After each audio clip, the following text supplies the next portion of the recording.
Shalom y bienvenidos de vuelta a Israel con Aline y bienvenidos a nuestro especial de Pentecostés. Pues en esta fecha, hace casi 2000 años, es cuando el Espíritu Santo y el poder de Dios descienden aquí sobre Jerusalén y cambian la vida de todas las personas que estaban en ese lugar. Y este evento también cambia la historia de toda la humanidad. Hoy vamos a conocer el lugar exacto donde esto sucedió y entender realmente sus detalles. Entonces, si están listos, vamos a empezar.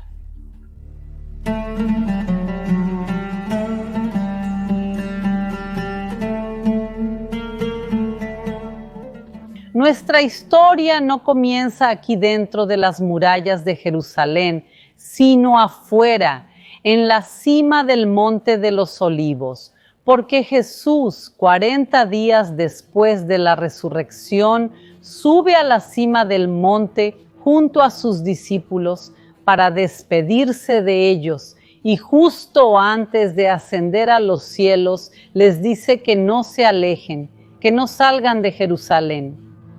Y les promete el Espíritu Santo y el poder de Dios. Pero recibirán poder cuando el Espíritu Santo descienda sobre ustedes y serán mis testigos tanto en Jerusalén como en toda Judea y Samaria y hasta los confines de la tierra. Ellos no sabían cuándo ni dónde iba a suceder eso, pero tenían plena fe en Jesús. Y por eso siguen aquí en Jerusalén, caminando por las calles de la ciudad y esperando que llegue el gran momento. Y eso es lo que vamos a hacer hoy, seguir los pasos de los apóstoles, de los discípulos de Jesús, entender cómo, cuándo y dónde llegó este gran momento para ellos. Vamos.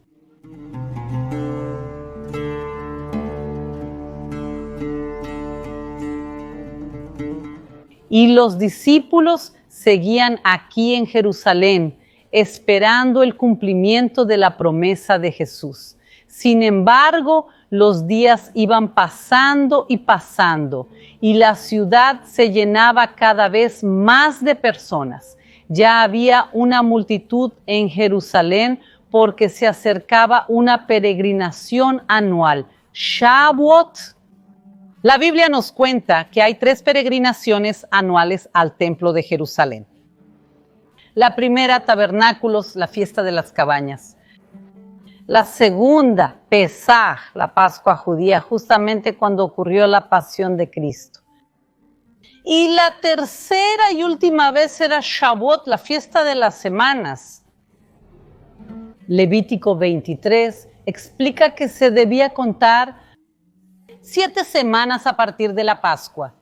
Eso significa que 7 veces 7 suman 49 días y en el 50º día se celebra la fiesta de Shavuot.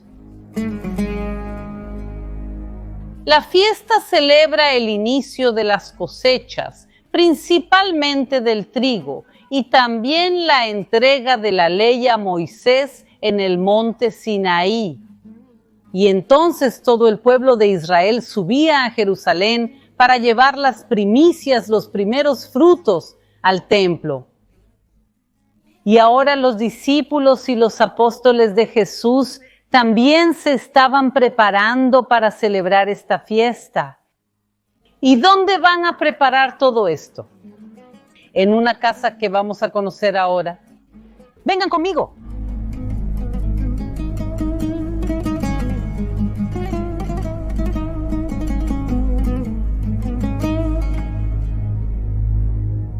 Ahora estamos en el monte Sión y Jesús estuvo aquí hace 7 semanas con sus discípulos porque estaban haciendo los preparativos para la Pascua.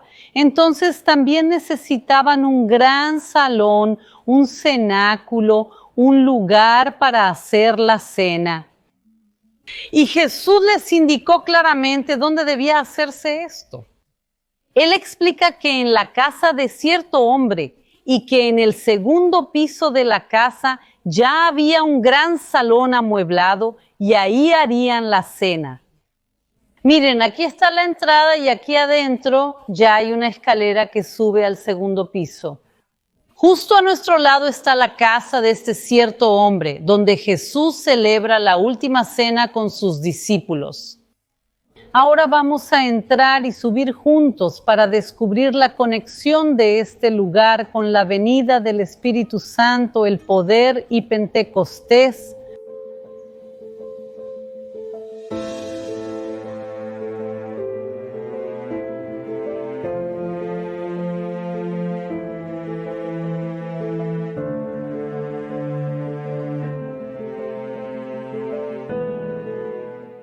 Aquí ya vemos la entrada del cenáculo, el lugar de la última cena de Jesús, pero no solo de la última cena.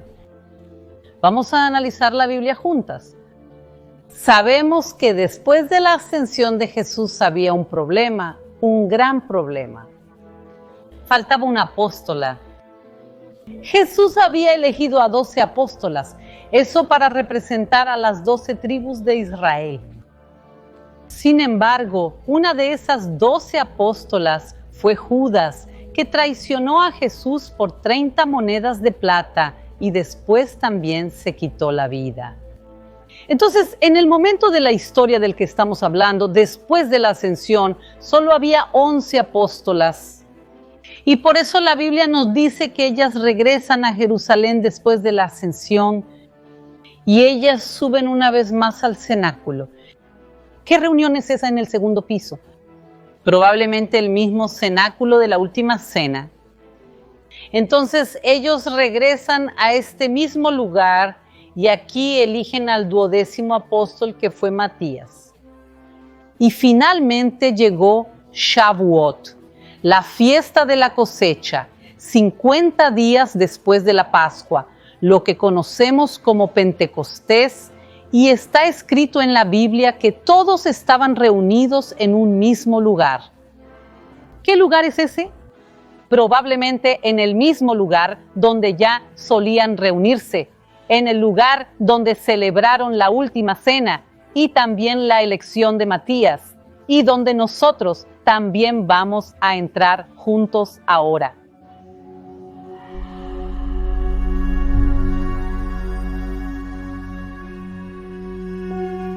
Al cumplirse el día de Pentecostés, todos estaban reunidos en el mismo lugar.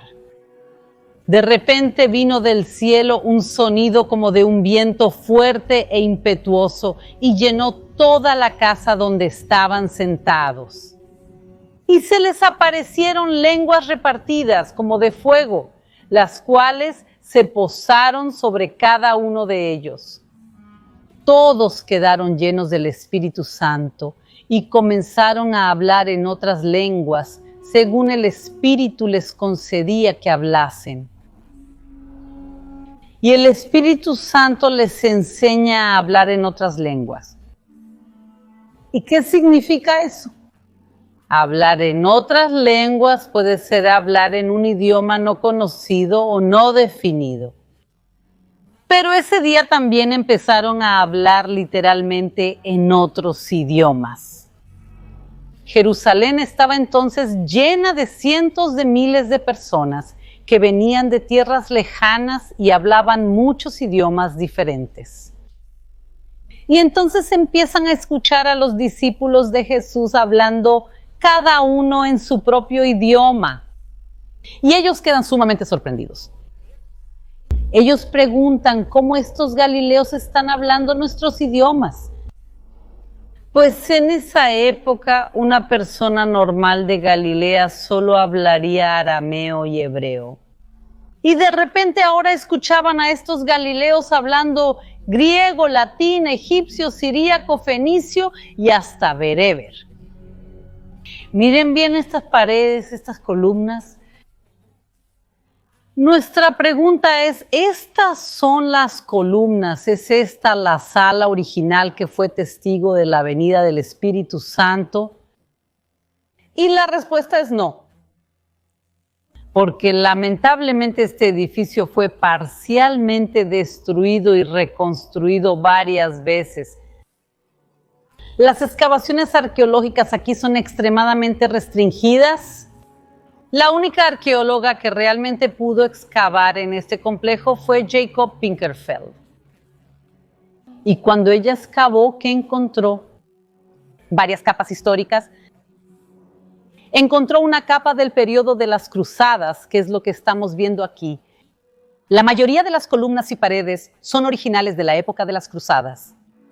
Debajo de eso encontró hallazgos del periodo bizantino, que es el primer periodo oficialmente cristiano de Israel, y debajo de todo eso encontró los restos de un edificio del primer siglo y que hoy también les vamos a mostrar una parte de ese edificio. Entonces, cuando vemos esta sala aquí hoy, sabemos que no es la original, pero sí estamos en el mismo lugar de la bajada del Espíritu Santo. Después de la bajada del Espíritu Santo, Pedro comienza a predicar a una multitud, literalmente a miles de personas. Solo que claramente miles de personas no pueden entrar en una sala de ese tamaño. Aún más porque sabemos que la sala entonces estaba amueblada. Lo que sí sabemos es que después de la venida del Espíritu Santo, el evento de Pentecostés continúa. ¿Por dónde? Por las calles del Monte Sión. Y así como Pedro sale de esta sala para predicar, nosotros vamos a salir de aquí para entender lo que realmente sucedió y ver más de la arqueología de este lugar. Vengan conmigo.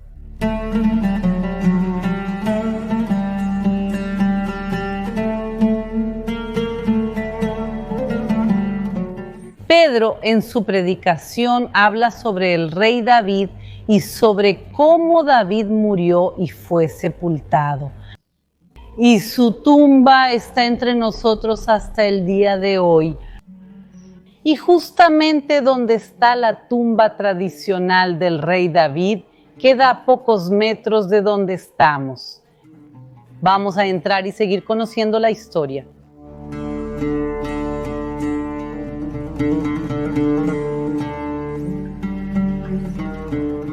La tumba del rey David es uno de los lugares más visitados de Jerusalén. Hoy en día vienen aquí tanto judíos, cristianos como musulmanes para recordar al gran rey David. Y ahora aquí frente a nosotros podemos ver la piedra que marca el lugar. Según la tradición, David no está enterrado dentro de esta piedra, sino debajo de ella. Pero si ahora volvemos nuestra mirada aquí a la derecha, podemos ver algunas piedras grandes y bien trabajadas. Estas piedras son del primer siglo, pero son posteriores a Jesús. ¿Cómo sucede eso? Jerusalén fue destruida en el año 70 después de Cristo por los romanos y pocos años después la ciudad comienza a ser reconstruida. Entonces este edificio, más específicamente estas piedras, son justamente de la reconstrucción de la ciudad. Este lugar es tan importante que las personas regresaron corriendo aquí y se aseguraron de reconstruir el lugar. Y funcionaba como una sinagoga. Y hay una discusión entre los propios arqueólogos sobre si esto era una sinagoga judía o una sinagoga judio-cristiana. O incluso posiblemente ambas comunidades oraban aquí lado a lado.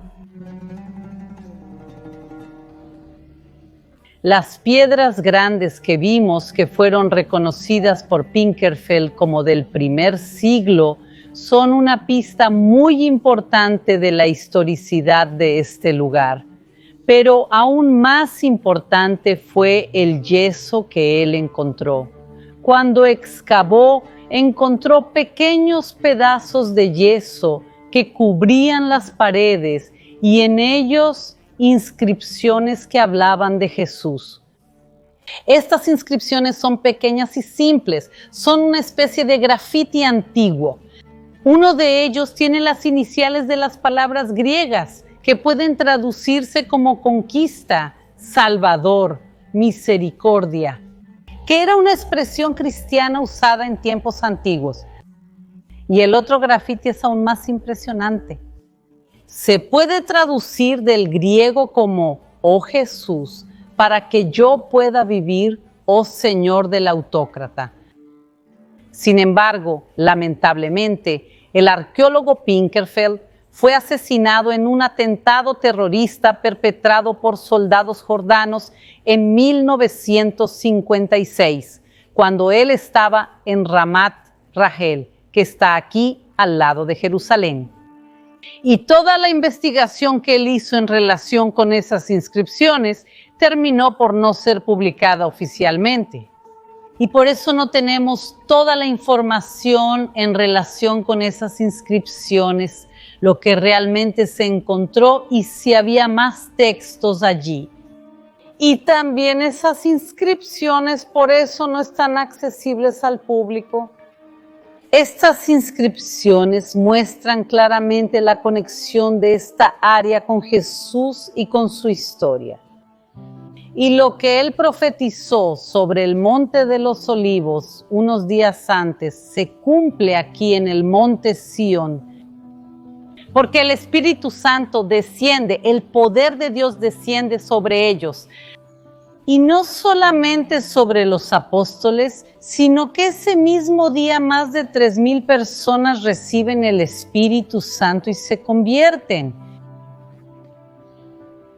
Y sobre el Monte de los Olivos, Jesús también les había dicho que serían sus testigos en Jerusalén, en toda Judea, en Samaria y hasta los confines de la tierra.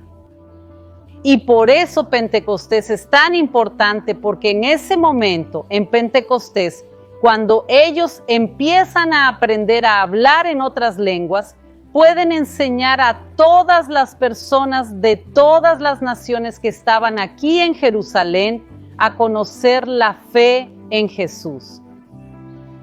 Entonces el mensaje, el evangelio, empieza a ser llevado cuando las personas regresan después de Shavuot, después de Pentecostés, regresan a sus naciones, ellos llevan consigo el mensaje. Y no solo estas personas, después también los propios apóstoles y discípulos de aquí, ellos empiezan a viajar por el mundo. Cuando estamos aquí en el Monte Sión, empezamos a ver personas de todas las naciones. Basta con que nos detengamos aquí unos minutos y vemos personas de Brasil pasando, personas de América, de China, de África, todas las naciones del mundo siguen viniendo a Jerusalén porque tienen el profundo deseo de conocer dónde realmente sucedió todo. Y Pentecostés abre las puertas del mensaje de Jesús a todo el mundo, sin importar en qué lugar estuvieran y principalmente qué idioma hablaran.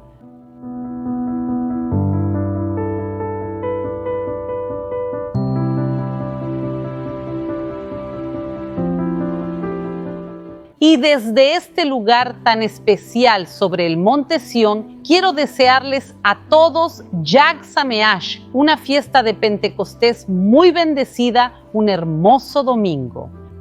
Si les gustó, no se olviden de dejar su like y nos vemos el próximo domingo.